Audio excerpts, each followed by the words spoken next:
لقد خلقنا الانسان فی کبد، بے شک ہم نے انسان کو بڑی مشقت میں پیدا کیا ہے۔ سورہ انشقاق کے اندر بھی اس طرح کی آیات آئی تھی، میں نے ڈیٹیل گفتگو کی تھی کہ ہر شخص مشقت میں پیدا کیا گیا ہے، پیدائش سے لے کے مرتے دم تک انسان مشقت میں، خصوصاً جب وہ جوانی کی عمر میں قدم رکھتا ہے تو مشقت میں اضافہ ہو جاتا ہے، اور وقت کے ساتھ ساتھ انسان پہ برا وقت ہی آتا ہے، اچھا وقت نہیں آتا۔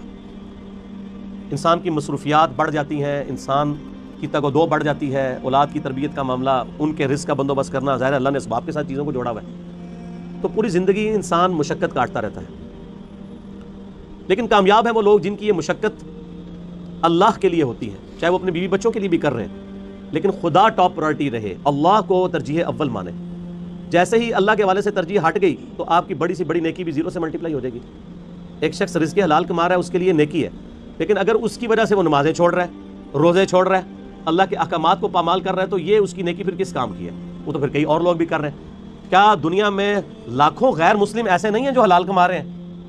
بڑے بڑے اپ رائٹ قسم کے لوگ ہیں، اس طرح کے آپ کو مسلمانوں میں دکھانے مشکل ہو جاتے ہیں، لیکن جب تک خدا کے ساتھ کمٹمنٹ نہیں ہوگی آپ کی نیکیوں کا آپ کو فائدہ نہیں ہوگا۔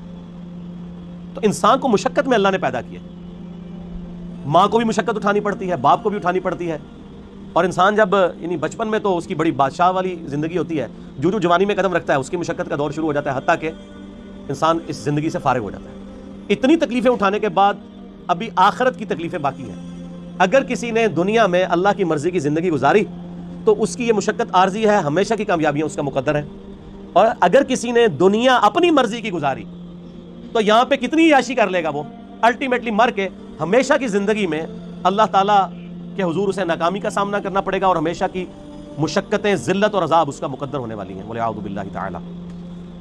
تو انسان کی کوشش ہوتی ہے، اب وہ کوشش اگر پازیٹیو ہے رزلٹ پازیٹیو نکلے گا، نیگیٹو ہے تو نیگیٹو نکلے گا۔ اسی کا ذکر اب آگے آ رہا ہے، أَيَحْسَبُ أَن لَّن يَقْدِرَ عَلَيْهِ أَحَدٌ، کیا انسان یہ گمان کرتا ہے کہ اس پر کسی کا پس نہیں چلے گا؟ یعنی وہ اگر دنیا اپنی مرضی کی گزار ہے تو یہ سمجھ رہا ہے آخرت بھی اپنی مرضی کی گزارے گا؟ نہ، ایسا نہیں ہوگا۔ یقول اہلکت مالا لبدا، بڑے فخر سے کہتا ہے کہ میں نے تو بڑا مال خرچ کیا ہے۔ اسپیسیفکلی تو اشارہ ہے مشرکین عرب کے ان امیر لوگوں کی طرف جن کا ذکر قرآن پاک میں کئی جگہ ہے کہ وہ بڑا فخر کرتے تھے کہ ہم حرم مکہ کی جو خدمت ہے وہ ہمارے ذمہ ہے، ہم یہاں پہ حاجیوں کے اوپر جو ہے وہ خرچہ بھی کرتے ہیں، اللہ کی راہ میں لوٹاتے ہیں۔ اللہ فرماتا ہے ان اعمال کا فائدہ نہیں ہے جب تک تم اللہ کی توحید اور اس کے نبی علیہ السلام کی رسالت پر ایمان نہیں لاؤ گے، شرک سے کنارہ کشی اختیار نہیں کرو گے، تو یہ حاجیوں کے اوپر کھانا پینے کے اوپر پیسے صرف کرنا، یہ مال جو تم لگا رہے ہو اور بڑی اکڑ رہے ہو کہ اللہ کے حضور اس کا کوئی اجر ملے گا، کوئی اجر نہیں ہے اس کا۔ اَيَحْسَبُ أَن لَّمْ يَرَهُ أَحَدٌ، کیا وہ خیال کرتا ہے کہ اسے کسی نے نہیں دیکھا؟ اس کو نہیں پتا یہ تم لوگ کس لیے کر رہے ہو، وہ کرتے تھے صرف اپنی عمارت کو جتانے کے لیے، ریاکاری کے لیے، لوگوں پہ اپنی جو دولت ہے اس کا روب ڈالنے کے لیے۔ جس طرح آج کل بھی آپ دیکھتے ہیں لوگ مساجد کے اندر وضو خانے بنواتے ہیں، ٹوائلٹس بنواتے ہیں، قالین ڈلوا لیتے ہیں، تو باقاعدہ وہ کئی جگہ پہ تو دیکھا گیا نیم پلیٹ لکھوا دیتے ہیں کہ وضو خانہ فلاں کے لیے ہوا ہے، فلاں کے صالح ثواب کے لیے۔ بھائی اگر صالح ثواب کے لیے بھی ہے تو اللہ کو تو پتہ ہے نا، آپ کے لکھنے کا تو اللہ محتاج نہیں ہے، نیکیوں کو تو چھپانا چاہیے، یہ خطرہ ہے کہ آپ کی نیکیاں برباد ہو جائیں۔ اور کئی لوگ تو جو ہے وہ حرام کے مال سے جو ہے اس طرح کے معاملات چل رہے ہوتے ہیں ان کے، اور وہ یہ سمجھتے ہیں کہ ہم اللہ کی راہ میں تھوڑا سا پیسہ خیرات کر کے اپنے باقی کے مال کو حلال کر لیں گے، ایسا نہیں ہوگا۔ اللہ تعالیٰ بہت غیرت مند ہے۔ صحیح مسلم میں حدیث ہے قیامت والے دن ایک سخی کو، ایک شہید کو اور ایک قاری کو بلایا جائے گا۔ اللہ تعالیٰ شہید سے پوچھے گا تجھے میں نے اتنی صحت دی، گیون سرکمسٹانسز تیرے لیے فیوریبل کیے، تو نے اس کے بدلے میں میرے لیے کیا کیا؟ وہ کہے گا یا اللہ میں نے جان دے دی، اور کیا کرتا؟ سب سے بڑی قربانی یہی ہو سکتی۔ اللہ فرمائے گا تو نے جان اس لیے دی تاکہ لوگ تجھے کہیں بڑا بہادر ہے، تو تجھے دنیا میں لوگوں نے بڑی تعریف کی تیری، تجھے دنیا میں اجر مل چکا ہے اس ریاکاری کا، اوندا منہ کر کے دوزخ میں ڈال دیا جائے گا۔ بولے اعوذ باللہ تعالی اللہم اجرنا من النار، آمین۔ سخی سے اللہ پوچھے گا تجھے اتنا مال دیا تھا، تو نے میرے لیے کیا کیا ہے؟ کہ یا اللہ میں نے اتنا صدقہ اور خیرات کیا تیرے علم میں، حتیٰ کہ میں نے مسجدوں میں نیم پلیٹ بھی اپنے نام کی لگوائی ہے، تجھے نظر نہیں آتی وہ پلیٹیں؟ یہ میں کہہ رہا ہوں اس کی ایکسپلینیشن۔ اللہ فرمائے گا تو نے اس لیے سب کچھ کیا تاکہ لوگ کہیں بڑا سخی ہے، تو دنیا میں تیری بڑی تعریف ہوئی ہے۔ آج بھی آپ دیکھ لیں، میں نام لیے بغیر کہتا ہوں، لاکھوں کے دسترخوان روزانہ کے چلا رہے ہیں حرام کے مال کے اوپر، اور لوگ ان کی بڑی تعریف بھی کرتے ہیں، دیکھیں جی چلے جو کچھ بھی ہے غریبوں کو کھلا بھی تو رہا ہے نا۔ یہ کرائٹیریا دنیا میں ٹھیک ہے، یہ فرزانہ ڈاکو والا معاملہ جو ہے نا، وہ کبھی ایک ڈاکو وہ امیروں سے لوٹ کے غریبوں کی مدد کرتا تھا، یہ فلموں میں اچھا ہے، اللہ تعالیٰ کے لیے نہیں ہے۔ اللہ تو ایک کسی بھی کرٹیکل ریزن کی وجہ سے زیرو سے ملٹیپلائی کر دیتا ہے سب کچھ، بے پرواہ ہے نا۔ سر آپ اپنی داڑھی پگڑی نمازوں سے اور بڑے بڑے دسترخوانوں سے عوام کو دھوکہ دے سکتے ہیں، اللہ کو نہیں۔ صحیح مسلم میں حدیث ہے، اللہ تعالیٰ تمہارے شکلوں اور تمہارے مال کو نہیں دیکھتا، دلوں اور اعمال کو دیکھتا ہے۔ شکل بھی نہیں دیکھنی اور مال بھی نہیں دیکھنا۔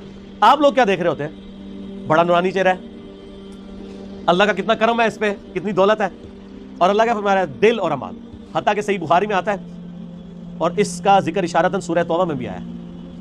جب نبی علیہ السلام نے اپیل کی نا غزوہ تبوک کے موقع پر، رومن امپائر سے لڑنا تھا، سب سے بڑی سپر پاور، تو چندے کی اپیل کی، تو ایک صحابی نے پوری رات ایک یہودی کی یعنی مزدوری کرنے کے بعد اس کو ایک مٹھی جو ہے نا وہ کھجوریں ملی معاوضے کے طور پہ۔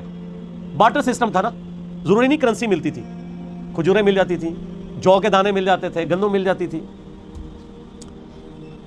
اور وہ ایک مٹھی کھجور لا کر نبی علیہ السلام کے پاس پیش کرتا ہے کہ میری طرف سے یہ جہاد کے لیے قبول کریں۔ وہاں پہ منافقین ہوتے ہیں جو اوپر سے مسلمان ہیں، وہ آپس میں ایک دوسرے سے ٹھٹا مذاق کرتے ہیں کہ یہ دیکھو ایک مٹھی کھجور سے کیا فرق پڑنا ہے، ٹھیک ہے۔ اور نبی علیہ السلام اتنے خوش ہوتے ہیں کہ آپ علیہ السلام ان کھجوروں کو وہ جو جتنا مال ہے اس کے اوپر یوں بکھیرتے ہیں اور فرماتے ہیں یہ سب پہ بھاری ہے، پیچھے اخلاص ہے نا۔ اسی لیے دیکھیں نیکیاں قیامت والے دن گنی نہیں جانی، تولی جانی ہے۔ مکے کے اندر رہنے والا شخص جو روزانہ 5 وقت نماز حرم میں پڑھتا ہے، ہزاروں لاکھوں نمازوں کا ثواب کماتا ہے، عین ممکن ہے کہ اس کی لاکھوں نمازیں، ایک وہ شخص جو سڑک کے کنارے مزدوری کرتا ہے، وہ مسجد تک بھی جانے میں اس کو تردد ہے، اور وہیں پہ وہ اپنا کپڑا ڈال کے جون جولائی کی تپتی دوپہر کے اندر سڑک کے کنارے کسی درخت کی چھاؤں میں صرف فرض ہی ادا کر لیتا ہے، اس کی ایک نماز ظہر ہو سکتا ہے اس کی ہزاروں نماز ظہر جو حرم میں ہے اس سے بڑھ کر ہو، کیونکہ اللہ نے نیکیاں تولنی ہے، گننی نہیں ہے۔ اگر کسی کے پاس 5 نوٹ 10-10 روپے کے ہوں اور ایک نوٹ 5000 روپے کا ہو تو ورث کس کی زیادہ ہے؟ 5000 کی، اگرچہ نوٹ وہ ایک ہے لیکن اس کی ویلیو زیادہ ہے۔ اسی طریقے سے اگرچہ حرم میں نیکیاں زیادہ ہیں لیکن ان کی ویلیو ورتھ، اسی کو وہ کہا جاتا ہے نا کہ اللہ تعالیٰ کوالٹی دیکھتا ہے، کوانٹٹی نہیں دیکھتا، کوالٹی اس کی زیادہ ہے۔ اس کو جو اللہ نے حالات و واقعات دیے تھے اس میں بیسٹ وہی پرفارم کر سکتا تھا۔ تو قیامت والے دن نیکیاں تولی جائیں گی، گنی نہیں جائیں گی۔ اور پھر اس میں آتا ہے کہ تیسرا قاری بلایا جائے گا، عالم، قرآن کا حافظ، صحیح مسلم کے الفاظ ہیں۔ ہاں بھائی قرآن کا علم دیا تھا، کیا کیا؟ کہ یا اللہ میں نے تو اتنے لوگوں کو تقریریں کی، اتنے واعظ کیے، اتنے درس قرآن دیے، یہ کرتا رہا۔ اللہ نے فرمایا وہ اس لیے کرتا رہا کہ لوگ تیری بڑی تعریف کریں کہ تو بڑا علامہ ہے۔ تو دنیا میں تیری تعریف ہوئی ہے، اتنے بڑے بڑے اشتہار تیرے نام کے نہیں چھپتے تھے، جس کے آگے پیچھے اتنی لمبی لمبی دمیں لگی ہوئی ہوتی تھی، تو تجھے دنیا میں اجر مل چکا ہے، اس کو بھی اوندا منہ کر کے دوزخ میں۔ تو ریاکاری کے ساتھ اعمال ایکسیپٹیبل نہیں ہے۔ ایحسب ان لم یرہ احد، کیا اس نے یہ خیال کیا کہ اسے کوئی دیکھ نہیں رہا؟ الم نجعل لہ عینین، کیا ہم نے ان کے لیے 2 آنکھیں نہیں بنائیں؟ اب یہ اللہ تعالیٰ انسانوں کو مخاطب کر رہا ہے کہ جو میں نے تمہیں نعمتیں دی ہیں ان پر غور و تفکر کرو، اور پھر اس کا تقاضا کیا ہے وہ بھی آگے بیان ہوگا۔ ہم سب جتنے 100+ یہاں لوگ بیٹھے ہیں یا ہزاروں لوگ جو ویڈیو میں دیکھیں گے، کہ پوری دنیا کے انسان اپنے آپ کو سامنے رکھیں، اللہ تعالیٰ آپ سے مخاطب ہے۔ الم نجعل لہ عینین، کیا میں نے تم لوگوں کو آنکھیں نہیں دیں؟ ولسانا وشفتین، اور ایک زبان اور 2 ہونٹ نہیں دیے؟ اس کے اندر قیامت مضمر ہے میرے بھائی، یہ زبان اور ہونٹ نہ ہو تو بچہ بڑا ہی نہیں ہو سکتا۔ اور جو ساتھ جبلی ہدایت اللہ نے دی ہے اس سے پتا ہے کہ میں نے دودھ کیسے پینا ہے، بچے کو سکھانا نہیں پڑتا، وہ اپنی جبلی ہدایت، نیچرل انسٹنکٹ جسے کہتے ہیں، جیسا کہ ایک بکری کی نیچرل انسٹنکٹ ہے کہ وہ گوشت کی طرف دیکھے گی بھی نہیں اور گھاس کھائے گی، اور شیر جو ہے وہ گھاس اس کے سامنے، تازہ گھاس کیا تازہ سبزیاں بھی لا کے رکھیں وہ اس کی طرف منہ بھی نہیں مارے گا، گوشت کھائے گا۔ اس طرح کی اللہ تعالیٰ نے ہر انسان کو بھی ایک انسٹنکٹ دی ہے جس کی وجہ سے وہ بچپن ہی سے ان چیزوں کی طرف مائل ہو جاتا ہے، ہونٹ اور زبان چوسنے کے لیے۔ وَهَدَيْنَاهُ النَّجْدَيْنِ، اور ہم نے اس کو 2 راہیں دکھا دیں، 2 گھاٹیاں دکھا دیں۔ ایک معنی اس کا یہ بھی کیا گیا ان 2 گھاٹیوں سے مراد اس بچے کے لیے جو ماں کے دودھ پینے کی جگہ ہے وہ مراد لی گئی ہے، کیونکہ ہونٹوں کا ساتھ ذکر ہے اور زبان کا ذکر ہے، اور اس کے بعد اس کو جبلی ہدایت بھی دی ہے، یہاں سے تجھے دودھ ملے گا۔ اور ایک اس کا معنی یہ کیا گیا کہ ان گھاٹیوں سے مراد یہ ہے کہ اسے بتا دیا گیا ہے کہ یہ حق کا راستہ ہے، اس کا انجام جنت ہے، اور یہ برائی کا راستہ ہے، اس کا انجام جہنم ہے۔ انا ہدیناہ السبیل اما شاکرا و اما کفورا، ہم نے ہدایت کا راستہ دکھا دیا ہے، چاہے شکر گزاری کی روش اختیار کرو خواہ نہ شکری کی۔ فلقتحم العقبہ، پھر وہ داخل ہی نہیں ہوا اس گھاٹی کے اندر جو اللہ کی ریکوائرمنٹ تھی کہ کون سی گھاٹی اختیار کرنے والی تھی۔ وما ادراک ما العقبہ، اور تمہیں کیا پتا ہم کس گھاٹی کا ذکر کر رہے ہیں؟ فک رقبہ، وہ گھاٹی ہے غلاموں کی گردن کو چھڑانا۔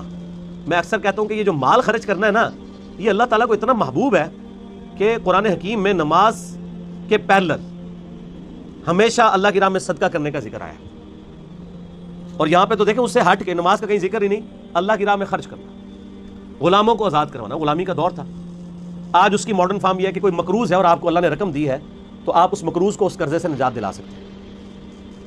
او اطعام فی یوم ذی مسغبہ، یا بھوک والے دن قحط کے عالم میں کسی بھوکے کو کھانا کھلانا۔ یہ ہے وہ گھاٹی جو تمہیں عبور کرنی ہے، یعنی جیب ڈھیلی کرنی ہے اللہ کے لیے۔ اللہ کے لیے جیب وہی ڈھیلی کرے گا جس کی یہ عقیدت ہوگی اللہ کے ساتھ، اور یہ عقیدہ وابستہ ہوگا کہ میں جو مال اللہ کی راہ میں خرچ کر رہا ہوں الٹیمیٹلی اس کا بدلہ مجھے اللہ تعالیٰ نے آن دا ڈے آف ججمنٹ، قیامت کے دن دینا ہے۔ دنیا میں تو اگر آپ سے گورنمنٹ کہے کہ آج 10 روپے خرچ کرو، ہفتے بعد 1 لاکھ روپے لے لینا، تو سب لوگ کہیں گے جی ہمارے پاس تو کافی پڑے ہوئے گھر، یہ بھی لے لیں، اور لاکھ کے ساتھ ڈبل شاہ کے کئی واقعات آپ کے ملک میں نہیں آتے۔ اور اللہ کیا فرما رہا ہے سورہ البقرہ میں؟ 700 گنا تک کر کے لوٹاؤں گا، 700 گنا، اور یہ فرمایا جس کے لیے چاہوں گا اس سے بھی زیادہ اس کے لیے لوٹا دوں گا۔ اتنا بڑا پروفٹ تو کوئی بھی نہیں دیتا۔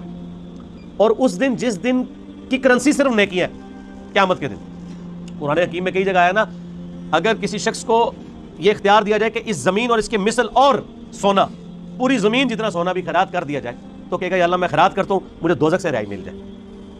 تو یہاں تو اللہ تعالیٰ آپ سے اتنا بڑا سونا ڈیمانڈ نہیں کر رہا، گیون سرکمسٹانسز میں جو جتنا افورڈ کر سکتا ہے اللہ کی راہ میں خرچ کرے۔ بھوکے کو کھانا کھلانا، اور یہ کھانے کھلانا چاہیے۔ آج کل یہ جو بھوکے جعلی قسم کے پھر رہے ہیں نا زیادہ تر، ان کو بھی جو ہے نا ایڈریس کرنے کا بڑا آسان طریقہ ہے۔ جو کہتا ہے نا جی میں نے روٹی کھانی ہے، مجھے 10 روپے دیں، اس کو کہ چلو روٹی کھلا دیتے ہیں، آؤ ہوٹل پہ بیٹھو کھاؤ روٹی، پیمنٹ کر دوں گا۔ وہ بیسیکلی پیسہ مانگنے کے لیے انہوں نے ایک جو ہے ذریعہ اڈاپٹ کیا ہوا ہوتا ہے، انہوں نے وہ روٹی نہیں کھانی ہوتی ہے، وہ پروفیشنل ہوتے ہیں۔ لیکن یہ یاد رکھیے گا قرآن حکیم میں ایون اگر کوئی پروفیشنل بیگر بھی، کوئی بھکاری آپ کے پاس آ جاتا ہے، آپ کو یہ اجازت نہیں کہ آپ اسے ڈانٹیں۔ آپ ڈانٹیں گے نہیں اسے، بلکہ آپ اس کو جو ہے وہ پیار محبت کے ساتھ جو ہے وہ اس کے راستے کے اوپر چلا دیں گے، اسے کہیں گے بھائی اللہ تعالیٰ آپ کی مدد فرمائے۔ ڈانٹنے کی اسلام میں اجازت نہیں ہے۔ اگر آپ پیسے نہیں دے سکتے تو یہ حق آپ کو کس نے دیا کہ آپ کسی کو ڈانٹیں؟ آپ نے کیا اس شخص کو خریدا ہوا ہے کہ آپ اسے ڈانٹیں گے؟ کوئی آتا ہے آپ اس کو دعا ہی دے دیں کہ اللہ تعالیٰ آپ کی اس پریشانی کو دور فرمائے۔ اور اگر کوئی روٹی کا طلبگار ہے اور آپ کھلا سکتے ہیں تو ہوٹل پہ اس کو لے جائیں، کھلا دیں۔ اور آپ دیکھیں گے اکثر لوگ ہی فارغ ہو جاتے ہیں۔ کئی لوگ مسجدوں میں کھڑے ہوتے ہیں، او جی جیب کٹ گئی ہے، فلاں شہر جانا ہے، کرایہ چاہیے۔ آپ ان کو اگر کہیں کہ ہاں آپ کو بس میں بٹھا دیں تو 100 میں سے شاید 2 یا 3 بندے تیار ہوں گے۔ تو مقصد تو ان کا جانا تھا۔ میں تو یہی کرتا ہوں، اگر کسی کو اس طریقے سے معاملہ ہو تو میں تو پھر اس کو بس میں بٹھا کے آتا ہوں، کنڈکٹر کو کرایہ اس کے ہاتھ میں، اور ساتھ کیا کہتا ہوں کہ اگر یہ اترے تو کرایہ تیرا، چلو اس غریب کے کام آ جائے نا، اس کو نہیں دینا جس نے 2 نمبری کی ہے، جھوٹ بولا ہے۔ اگر ایسا کوئی کرے تو یتیمن ذا مقربہ، یا یتیم جو کہ رشتہ دار بھی ہو اسے کھانا کھلایا جائے۔ او مسکینن ذا متربہ، یا مسکین جو ہے جو خاک نشین ہے، مٹی پہ بیٹھنے والے جن کے پاس جگہ بھی نہیں ہے، ان کو کھانا کھلانا، یہ اللہ تعالیٰ کے حضور نیکیوں میں سے ایک نیکی ہے۔ ثم کان من الذین آمنوا وتواصوا بالصبر وتواصوا بالمرحمہ، پھر اس کے بعد ایمان والوں سے جو ایک دوسرے کو نصیحت کرتے ہیں صبر کی، اور ایک دوسرے کو رحمت کی نصیحت کرتے رہتے ہیں۔ دیکھیں اللہ کی راہ میں صدقہ اور خیرات کرنے کے بعد اللہ تعالیٰ نے ایمان لانے کا ذکر کیا ہے، اور اللہ کی راہ میں جو صبر و استقامت ہے اس کا ذکر کیا ہے، صرف امپورٹنس بتانے کے لیے کہ اللہ کی راہ میں جیب ڈھیلی کرنے کی کتنی امپورٹنس ہے۔ ایمان لانے والے، صبر اختیار کرنے والے اور صبر کی تلقین کرنے والے، یہ تو خیر ڈیٹیل آگے سورۃ العصر میں آئے گی نا، جو 4 کامیابی کے لیے شرائط ہے، ان میں آخری 2 شرائط یہی ہیں کہ آپ نے حق بات کی تلقین کرنی ہے اور صبر کی تلقین کرنی ہے۔ اولئک اصحاب المیمنہ، یہی وہ لوگ ہیں جو قیامت والے دن دائیں ہاتھ والے ہوں گے، یعنی ان کا نامہ اعمال ان کے دائیں ہاتھ میں دیا جائے گا. والذین کفروا، وہ جو انکار کرنے والے ہیں، ناشکری کرنے والے ہیں، بآیاتنا، ہماری آیات کی، ہم اصحاب المشأمہ، وہ لوگ ہوں گے بائیں ہاتھ والے، علیہم نار مؤصدہ، ان پر قیامت کے دن آگ چھا رہی ہوگی. بولے اعوذ باللہ تعالی اللہم اجرنا من النار، آمین.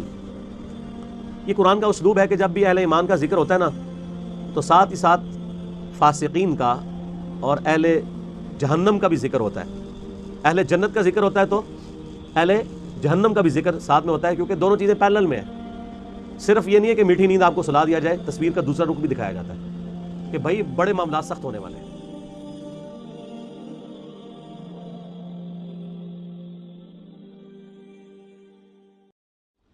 لقد خلقنا الانسان فی کبد، بے شک ہم نے انسان کو بڑی مشقت میں پیدا کیا ہے.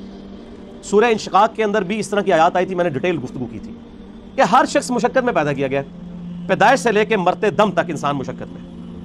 خصوصاً جب وہ جوانی کی عمر میں قدم رکھتا ہے تو مشقت میں اضافہ ہو جاتا ہے، اور وقت کے ساتھ ساتھ انسان پہ برا وقت ہی آتا ہے، اچھا وقت نہیں آتا. انسان کی مصروفیات بڑھ جاتی ہیں، انسان کی تگ و دو بڑھ جاتی ہے، اولاد کی تربیت کا معاملہ، ان کے رزق کا بندوبست کرنا، ظاہر اللہ نے اسباب کے ساتھ چیزوں کو جوڑا ہوا ہے، تو پوری زندگی انسان مشقت کاٹتا رہتا ہے. لیکن کامیاب ہیں وہ لوگ جن کی یہ مشقت اللہ کے لیے ہوتی ہے، چاہے وہ اپنے بیوی بچوں کے لیے بھی کر رہے ہیں، لیکن خدا ٹاپ پرائرٹی رہے، اللہ کو ترجیح اول مانے. جیسے ہی اللہ کے حوالے سے ترجیح ہٹ گئی تو آپ کی بڑی سی بڑی نیکی بھی زیرو سے ملٹیپلائی ہو جائے گی. ایک شخص رزق حلال کما رہا ہے، اس کے لیے نیکی ہے، لیکن اگر اس کی وجہ سے وہ نمازیں چھوڑ رہا ہے، روزے چھوڑ رہا ہے، اللہ کے احکامات کو پامال کر رہا ہے، تو یہ اس کی نیکی پھر کس کام کی ہے؟ وہ تو پھر کئی اور لوگ بھی کر رہے ہیں. کیا دنیا میں لاکھوں غیر مسلم ایسے نہیں ہیں جو حلال کما رہے ہیں؟ بڑے بڑے اپ رائٹ قسم کے لوگ ہیں، اس طرح کے آپ کو مسلمانوں میں دکھانے مشکل ہو جاتے ہیں. لیکن جب تک خدا کے ساتھ کمٹمنٹ نہیں ہوگی، آپ کی نیکیوں کا آپ کو فائدہ نہیں ہوگا. تو انسان کو مشقت میں اللہ نے پیدا کیا. ماں کو بھی مشقت اٹھانی پڑتی ہے، باپ کو بھی اٹھانی پڑتی ہے، اور انسان جب یعنی بچپن میں تو اس کی بڑی بادشاہ والی زندگی ہوتی ہے، جو جوانی میں قدم رکھتا ہے اس کی مشقت کا دور شروع ہو جاتا ہے، حتیٰ کہ انسان اس زندگی سے فارغ ہو جاتا ہے. اتنی تکلیفیں اٹھانے کے بعد ابھی آخرت کی تکلیفیں باقی ہیں. اگر کسی نے دنیا میں اللہ کی مرضی کی زندگی گزاری تو اس کی یہ مشقت عارضی ہے، ہمیشہ کی کامیابیاں اس کا مقدر ہے. اور اگر کسی نے دنیا اپنی مرضی کی گزاری تو یہاں پہ کتنی عیاشی کر لے گا، وہ الٹیمیٹلی مر کے ہمیشہ کی زندگی میں اللہ تعالیٰ کے حضور اسے ناکامی کا سامنا کرنا پڑے گا، اور ہمیشہ کی مشقتیں، ذلت اور عذاب اس کا مقدر ہونے والی ہیں. بولے اعوذ باللہ تعالی. تو انسان کی کوشش ہوتی ہے، اب وہ کوشش اگر پازیٹیو ہے رزلٹ پازیٹیو نکلے گا، نیگیٹو ہے تو نیگیٹو نکلے گا. اسی کا ذکر اب آگے آ رہا ہے. اَيَحْسَبُ أَن لَّن يَقْدِرَ عَلَيْهِ أَحَدٌ، کیا انسان یہ گمان کرتا ہے کہ اس پر کسی کا بس نہیں چلے گا؟ یعنی وہ اگر دنیا اپنی مرضی کی گزارے تو یہ سمجھ رہا ہے آخرت بھی اپنی مرضی کی گزارے گا. نہ، ایسا نہیں ہوگا. یقول اہلکت مالا لبدا، بڑے فخر سے کہتا ہے کہ میں نے تو بڑا مال خرچ کیا ہے. اسپیسیفکلی تو اشارہ ہے مشرکین عرب کے ان امیر لوگوں کی طرف جن کا ذکر قرآن پاک میں کئی جگہ ہے کہ وہ بڑا فخر کرتے تھے کہ ہم حرم مکہ کی جو خدمت ہے وہ ہمارے ذمہ ہے، ہم یہاں پہ حاجیوں کے اوپر جو ہے وہ خرچہ بھی کرتے ہیں، اللہ کی راہ میں لوٹاتے ہیں. اللہ فرماتا ہے ان اعمال کا فائدہ نہیں ہے جب تک تم اللہ کی توحید اور اس کے نبی علیہ السلام کی رسالت پر ایمان نہیں لاؤ گے، شرک سے کنارہ کشی اختیار نہیں کرو گے، تو یہ حاجیوں کے اوپر کھانا پینے کے اوپر پیسے صرف کرنا، یہ مال جو تم لگا رہے ہو اور بڑی اکڑ رہے ہو کہ اللہ کے حضور اس کا کوئی اجر ملے گا، کوئی اجر نہیں ہے اس کا. اَيَحْسَبُ أَن لَّمْ يَرَهُ أَحَدٌ، کیا وہ خیال کرتا ہے کہ اسے کسی نے نہیں دیکھا؟ اس کو نہیں پتا یہ تم لوگ کس لیے کر رہے ہو. وہ کرتے تھے صرف اپنی عمارت کو جتانے کے لیے، ریاکاری کے لیے، لوگوں پہ اپنی جو دولت ہے اس کا روب ڈالنے کے لیے. جس طرح آج کل بھی آپ دیکھتے ہیں لوگ مساجد کے اندر وضو خانے بنواتے ہیں، ٹوائلٹس بنواتے ہیں، قالین ڈلوا لیتے ہیں، تو باقاعدہ وہ کئی جگہ پہ تو دیکھا گیا نیم پلیٹ لکھوا دیتے ہیں کہ وضو خانہ فلاں کے لیے ہوا ہے، فلاں کے سالے ثواب کے لیے. بھائی اگر سالے ثواب کے لیے بھی ہے تو اللہ کو تو پتہ ہے نا، آپ کے لکھنے کا تو اللہ محتاج نہیں ہے. نیکیوں کو تو چھپانا چاہیے، یہ خطرہ ہے کہ آپ کی نیکیاں برباد ہو جائیں. اور کئی لوگ تو جو ہے وہ حرام کے مال سے جو ہے اس طرح کے معاملات چل رہے ہوتے ہیں ان کے، اور وہ یہ سمجھتے ہیں کہ ہم اللہ کی راہ میں تھوڑا سا پیسہ خیرات کر کے اپنے باقی کے مال کو حلال کر لیں گے. ایسا نہیں ہوگا. اللہ تعالیٰ بہت غیرت مند ہے. صحیح مسلم میں حدیث ہے قیامت والے دن ایک سخی کو، ایک شہید کو اور ایک قاری کو بلایا جائے گا. اللہ تعالیٰ شہید سے پوچھے گا